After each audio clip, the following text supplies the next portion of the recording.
देखिए अब मैंने क्या किया कि ये 3 कैपेसिटर है, इन तीनों को श्रेणी क्रम में जोड़ दिया। और आप लोग को पता होगा कि कैपेसिटर को श्रेणी क्रम में जब जोड़ते हैं तो उसका जो इक्विवेलेंट कैपेसिटेंस होता है वो डिक्रीज कर जाता है, बहुत कम हो जाता है।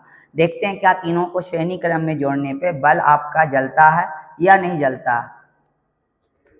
देखिए बल्ब अभी ग्लो नहीं कर रहा है, इसका मतलब कैपेसिटेंस का वैल्यू बहुत ज़्यादा ही डिक्रीज हो गया। अब मैं आपको कैपेसिटर को पैरेलल कॉम्बिनेशन में लगा के दिखाता हूँ कि क्या इफेक्ट पड़ता है। आप देख सकते हैं ये आपका कैपेसिटर है, वही 3.15 माइक्रोफैराड का। इसको मैंने पैरेलल कॉम्बिनेशन में जोड़ा।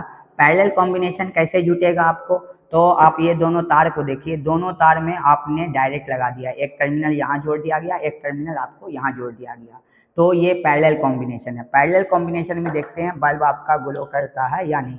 देखिए ग्लो आप देखिएगा इसका ज़्यादा है। आप सीरीज में जो सिंगल आपको लगाया था एक तो उसका ग्लो और इसका ग्लो आप देखिएगा कि बहुत ज़्यादा फर्क है। अगर इसी तरह से मैं पैरेलल में और भी ज़्यादा कैपेसिटर को लगा देता हूँ तो आपका क्या होगा कि इसका ग्लो और ज़्यादा बढ़ जाएगा। हो सकता है कि ये बल्ब फ्यूज भी कर जाए, तो इसको मैं चेक नहीं करूँगा 3 कैपेसिटर को पैरेलल में लगा के। अब मैं इसको ऑफ करता हूँ तो ये आपका बंद हो गया।